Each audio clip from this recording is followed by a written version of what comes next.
wow, what do you know? It's time for the Pocket Knife Show. Hey, it's Mike on the mic again for another episode of the Pocket Knife Podcast. Here we are, just a few days away from Election Day 2024. Woohoo! Hey, if nothing else, the ads will end soon and we'll only have to deal with the pundits on Fox and CNN evaluating what went right or wrong or whatever. That's something, right?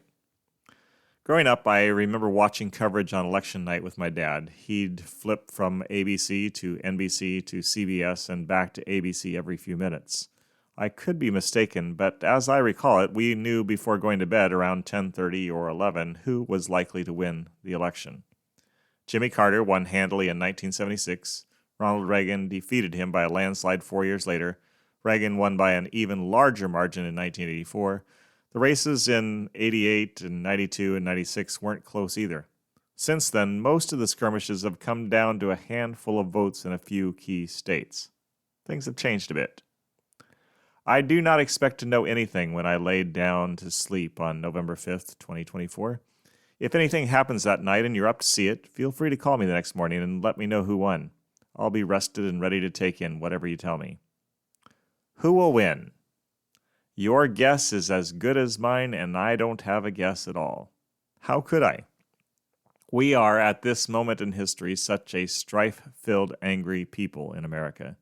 There's no thought of compromise or negotiation on either side of the political spectrum. We're split down the middle in our politics, and I don't know how we continue to exist as a nation if we remain as stubbornly immovable on every single stinking issue. Remember what Jesus said when some in the crowd thought he was driving out demons by the power of Beelzebul?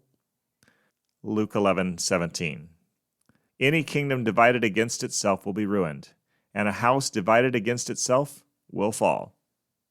Like I said, I don't know how we're going to continue as a nation if we remain as divided as we are. We're going to have to learn to get along and work together, or we'll be no more. And that's as political as I'm willing to get. I'm not going to endorse one party over the other.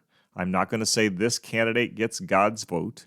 I'm going to urge you as a believer to look at what each person believes concerning the issues and vote for the person or party or platform you believe most closely aligns with God's kingdom principles. Be informed and vote. For what it's worth, I have been greatly helped over the past month or two by the election issue coverage of the Pour Over Today podcast. Without the hype or hyperbole of major networks, they tell me what the issues are and reveal where each candidate stands. It's refreshing to take in Christ-centered news coverage, which treats things of temporary significance as passing and things of spiritual consequence as eternal. Who you believe Jesus is and who you trust for your salvation does matter more than who is in the Oval Office or which party controls Congress. Let the beginning of the prayer Jesus taught us to pray guide us in the coming days. Our Father in heaven, hallowed be your name.